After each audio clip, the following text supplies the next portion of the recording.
In this video, I'm going to be giving you an update to my Emma app review because there's been a significant change to the app which makes it less appealing to people who are looking for a free budgeting app. Now, if you find this video useful, do hit that like button, but also subscribe to the channel. Now, there is a previous review, as I've mentioned. We'll put a link in the notes below, but I'm also going to focus on an article on the Money to the Masses website, which I'll put on screen, which you can read and pause, and that covers all the features of the Emma app in detail. But I want to focus in this video on the changes and what it means for people and those who are existing customers, but also people looking for a budgeting app. Now, if I jump across to that article on the Money to the Masses website, you can see it here, the Emma app review. As I say, you can go to the link in the video notes, but I'm going to scroll down past the key features and focus on this chart here. Now, this table shows you what you get with the different plans. Now, Emma used to have a free version where you could use it for budgeting, you could connect your accounts, you could even look at recurring payments, and it was a very useful app. I mean, I have used it personally in the past.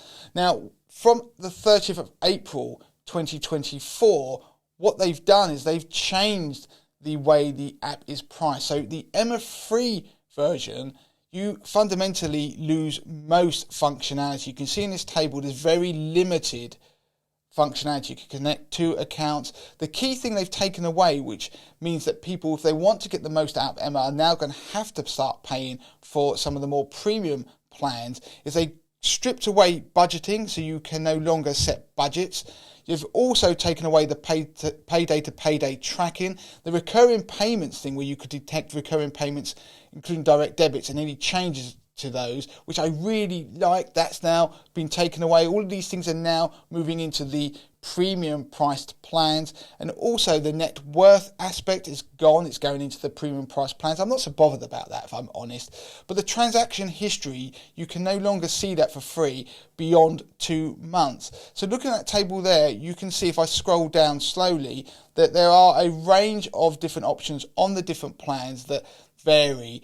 But the key thing is, now, if I'm honest, Emma doesn't really function as a free budgeting app anymore. Now, they've had to do this according to Emma because they've got to cover their costs. And now, in fairness to them, we had Yolt, which was a budgeting app that went by the wayside, and also we had Money Dashboard, which was very good. Again, it wasn't able to get a sustainable business model to cover its costs, and that's because they weren't charging for their product. Now, Emma obviously want to make something that's sustainable, but they have therefore restricted the free option. So if you're looking for a free budgeting app, I have to be honest, it's not going to be Emma. Now, having said that, there is a 7-day free trial where you can take out and see what you would be getting if you signed up over the long term and started to pay. Now, you can see the cost there. They range from $4.99 a month up to $14.99 a month. Now, there are usually reductions on these. As I look at the moment, is a 30% reduction off the annual subscriptions.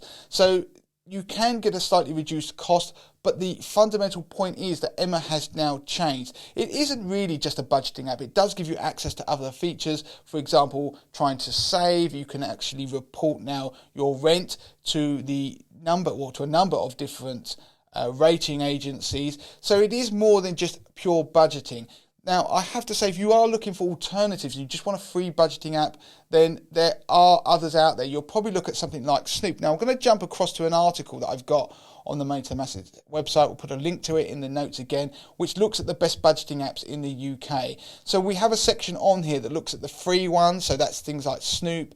There's also Hyperjar. I'm not going to dwell on these, but you have also got some of the app-only banks that give some element of budgeting, like Starling, and you've also got Chase there. I want to look at the low-cost budgeting apps because there is an element where you do get something if you pay for it. Now, in particular, Moneyhub is something you want to look at. There is a link in the notes to our full review on the Money to Masses website. Now, there is a cost associated with Moneyhub of £1.49 a month. I do like this app. It is a little bit more clunky than the Emma app. It's not as slick. You have to do a lot of the heavy lifting yourself when you set it up, but it can do a lot of things and give you budgeting and allow you to track spending. And at £1.49 a month, that's not too bad. And you get 6 months free trial up front. So that is something you can try before you ultimately buy it. Again, I said I put a link to it in the notes. We've therefore shifted Emma into the premium budgeting app section. As an overall guide about the Emma app, it has changed. It is still a polished app, but it's now a premium version of that has a lot more to it than just budgeting. If you want a full overview of what it does and also go into more detail, then do look at that review on the Money to the Masses website. But if you are looking for alternatives out there that are free, they do exist. Go and look at our Snoop review, for example. Again, there is limited functionality in terms of the free version. If you want more from it, then you are going to have to start to pay. But look at things like MoneyHub as well. And there are also the app-only banks, Monzo, for example. But again, if you want to get the best out of these things, you tend to have to start to pay some of their premium plans to get the best functionality. If you found that useful, then do make sure you hit the subscribe button on this channel, but also make sure you like the video.